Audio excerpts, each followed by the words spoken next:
ಈ ವಿಡಿಯೋದಲ್ಲಿ UPSC civil service exam pass ಆಗಿ ಇಂಡಿಯನ್ ರೆವಿನ್ಯೂ ಸರ್ವಿಸ್ ಅಲೋಕೇಟ್ ಆಗೋ ಅಭ್ಯರ್ಥಿಗಳಿಗೆ ಟ್ರೈನಿಂಗ್ ಎಲ್ಲಿರುತ್ತೆ, ಹೇಗಿರುತ್ತೆ ಮತ್ತೆ ಎಷ್ಟು ಹಂತಗಳಲ್ಲಿರುತ್ತೆ ಇದೆಲ್ಲದ್ರ ಬಗ್ಗೆನೂ ತಿಳ್ಕೊಳ್ಳೋಣ.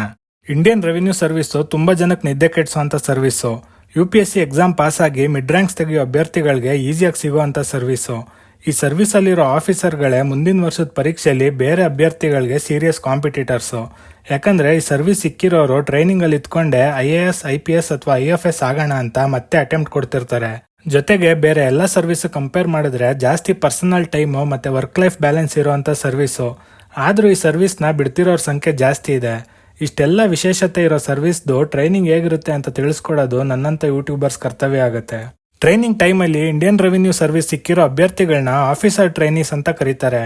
ಟ್ರೈನಿಂಗ್ ಮೊದಲನೇ ಹಂತದಲ್ಲಿ ಇವರು ಬೇರೆ ಆಫೀಸರ್ ಟ್ರೈನೀಸ್ ಜೊತೆ ಮುಸೋರಿ ಉತ್ತರಾಖಂಡಲ್ಲಿರೋ Lal Bahadur Shastri national academy of administration ಅಲ್ಲಿ ಫೌಂಡೇಶನ್ ಕೋರ್ಸ್ ಮುಗಿಸ್ಬೇಕಾಗುತ್ತೆ. ಈ ಫೌಂಡೇಶನ್ ಕೋರ್ಸ್ ಅಲ್ಲಿ ಯಾವ್ಯಾವ ಸಬ್ಜೆಕ್ಟ್ಸ್ ಇರುತ್ತೆ, ಎಷ್ಟು ಮಾರ್ಕ್ಸ್ ಇರುತ್ತೆ ಅಂತ IAS ಆಫೀಸರ್ಸ್ ಟ್ರೈನಿಂಗ್ ವಿಡಿಯೋದಲ್ಲಿ ವಿವರವಾಗಿ ತಿಳಿಸಿದ್ದೀನಿ. ನೀವೇನಾದ್ರೂ ಆ ವಿಡಿಯೋ ನೋಡಿಲ್ಲ ಅಂದ್ರೆ ಲಿಂಕ್ ಡಿಸ್ಕ್ರಿಪ್ಷನ್ ಬಾಕ್ಸ್ ಅಲ್ಲಿ ಕೊಟ್ಟಿರ್ತೀನಿ, ತಪ್ಪದೆ ನೋಡಿ. ಜೊತೆಗೆ IPS ಮತ್ತೆ IFS ಆಫೀಸರ್ಸ್ ಟ್ರೈನಿಂಗ್ ವಿಡಿಯೋನು ಮಾಡಿದ್ದೀನಿ, ಫ್ರೀ ಟೈಮಲ್ಲಿ ನೋಡಿ. ಇಂಡಿಯನ್ ರೆವಿನ್ಯೂ ಸರ್ವಿಸ್ ಎರಡು ರೀತಿ ಇರುತ್ತೆ. ಒಂದು ಡೈರೆಕ್ಟ್ ಟ್ಯಾಕ್ಸಸ್, ಇನ್ನೊಂದು ಇಂಡೈರೆಕ್ಟ್ ಟ್ಯಾಕ್ಸಸ್. ಡೈರೆಕ್ಟ್ ಟ್ಯಾಕ್ಸಸ್ ಅಲ್ಲಿ ಇನ್ಕಮ್ ಟ್ಯಾಕ್ಸ್ ರಿಲೇಟೆಡ್ ಟ್ರೈನಿಂಗ್ ಇರುತ್ತೆ, ಆ ವಿಷಯಕ್ಕೆ ಸಂಬಂಧಪಡೋ ಸಬ್ಜೆಕ್ಟ್ಸ್ ಇರುತ್ತೆ. ಇಂಡೈರೆಕ್ಟ್ ಟ್ಯಾಕ್ಸಸ್ ಅಲ್ಲಿ ಸೆಂಟ್ರಲ್ ಕಸ್ಟಮ್ಸ್ ಅಂಡ್ ಎಕ್ಸೈಸ್ ಮೇಲೆ ಟ್ರೈನಿಂಗ್ ಇರುತ್ತೆ. ಈ ವಿಡಿಯೋದಲ್ಲಿ ಡೈರೆಕ್ಟ್ ಟ್ಯಾಕ್ಸಸ್ ಅಡಿ ಪೋಸ್ಟಿಂಗ್ ಸಿಗೋ ಅಭ್ಯರ್ಥಿಗಳ ಟ್ರೈನಿಂಗ್ ಹೇಗಿರುತ್ತೆ ತಿಳ್ಕೊಳ್ಳೋಣ. Indian revenue service IT officer ಟ್ರೈನೀಸ್ಗೆ ಫೌಂಡೇಶನ್ ಕೋರ್ಸ್ ಮುಗಿಸಿದ್ಮೇಲೆ ಮುಂದಿನ ಟ್ರೈನಿಂಗು ನಾಗ್ಪುರಲ್ಲಿರೋ national academy of direct taxes ಅಲ್ಲಿ ಇರುತ್ತೆ. ಈ ಕ್ಯಾಂಪಸ್ ಅಲ್ಲಿ ಆಫೀಸರ್ ಟ್ರೈನೀಸ್ಗೆ ಮೊದಲು ಓರಿಯೆಂಟೇಷನ್ ಫೇಸ್ ಇರುತ್ತೆ. ಇದಾದ್ಮೇಲೆ ಟ್ರೈನಿಂಗ್ ನ 2 ಮಾಡ್ಯೂಲ್ಗಳಾಗಿ ಡಿವೈಡ್ ಮಾಡ್ತಾರೆ. ಮೊದಲನೇ ಮಾಡ್ಯೂಲ್ ಅಲ್ಲಿ ಅಕೌಂಟೆನ್ಸಿ, IT ಆಕ್ಟ್ ಮತ್ತೆ ಬಿಸ್ನೆಸ್ ಲಾ ಇರುತ್ತೆ. ಈ ಮಾಡ್ಯೂಲ್ ಮುಗಿಸಿದ್ಮೇಲೆ ಬಿಸ್ನೆಸ್ ಲಾ ಅಲ್ಲಿ ನ್ಯಾಷನಲ್ ಲಾ ಯೂನಿವರ್ಸಿಟಿಯಿಂದ ಡಿಪ್ಲೊಮಾ ಡಿಗ್ರಿನೂ ಸಿಗತ್ತೆ.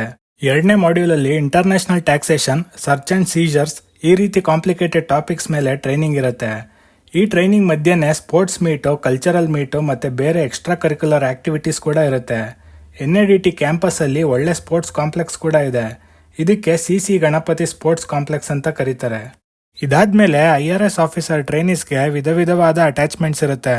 ಇದರಲ್ಲಿ ಮೊದಲನೇ attachment national investigation agency attachment.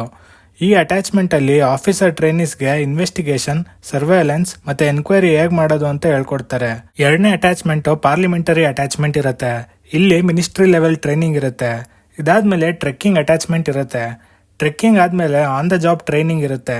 Officer ಟ್ರೈನೀಸ್ನ ಚಿಕ್ಕ ಗುಂಪು ಮಾಡಿ ಫೀಲ್ಡ್ ಲೆವೆಲ್ ಅಲ್ಲಿ ಸರ್ವಿಸ್ ಹೇಗಿರುತ್ತೆ ಅಂತ ಪ್ರಾಕ್ಟಿಕಲ್ ಟ್ರೈನಿಂಗ್ ಕೊಡ್ತಾರೆ. ಇದಾದ್ಮೇಲೆ ಇಂಟರ್ನ್ಯಾಷನಲ್ ಅಟ್ಯಾಚ್ಮೆಂಟ್ ಇರುತ್ತೆ. ಈ ಅಟ್ಯಾಚ್ಮೆಂಟ್ ಅಲ್ಲಿ ಆಫೀಸರ್ ಟ್ರೈನೀಸ್ನ ಬೇರೆ ದೇಶಗಳಿಗೆ ಕಳಿಸಿ ಅಲ್ಲಿರೋ ಟ್ಯಾಕ್ಸೇಷನ್ ಸಿಸ್ಟಮ್ ಬಗ್ಗೆ ತಿಳಿಸ್ಕೊಡ್ತಾರೆ. ಫೈನಲ್ ಅಟ್ಯಾಚ್ಮೆಂಟ್ ಆಗಿ ಭಾರತ್ ದರ್ಶನ್ ಇರುತ್ತೆ. ಇದರಲ್ಲಿ ಆಫೀಸರ್ ಟ್ರೈನೀಸ್ನ ಇಡೀ ಇಂಡಿಯಾನೇ ಸುತ್ತಾಡಿಸ್ತಾರೆ. ಇದಾದ್ಮೇಲೆ ಲಾಸ್ಟ್ ಅಲ್ಲಿ ತಿರ್ಗಾ 5 ವಾರಗಳ ಕಾಲ ಆನ್ ದ ಜಾಬ್ ಟ್ರೈನಿಂಗ್ ಇರುತ್ತೆ. ಇಲ್ಲಿಗೆ IRS IT ಆಫೀಸರ್ಗಳ ಟ್ರೈನಿಂಗ್ ಮುಗಿಯುತ್ತೆ. ಈ ವಿಡಿಯೋ ಇಷ್ಟ ಆಗಿದ್ರೆ ಲೈಕ್ ಮಾಡಿ, ಶೇರ್ ಮಾಡಿ, ಸಬ್ಸ್ಕ್ರೈಬ್ ಮಾಡಿ. ಸಬ್ಸ್ಕ್ರೈಬ್ ಮಾಡೋದ್ರಿಂದ ಡೈಲಿ ಕರೆಂಟ್ ಅಫೇರ್ಸ್ ಕ್ವಿಜ್ ಮತ್ತೆ ಇಂಪಾರ್ಟೆಂಟ್ ನ್ಯೂಸ್ ಅನಾಲಿಸಿಸ್ ಪೋಸ್ಟ್ಗಳು ನೋಡ್ಬೋದು. ಇಲ್ಲಿಗೆ ಈ ವಿಡಿಯೋ ಮುಗಿಸೋಣ. ಮುಂದಿನ ವಿಡಿಯೋದಲ್ಲಿ ಮತ್ತೆ ಸಿಗೋಣ. ಬಾಯ್ ಬಾಯ್.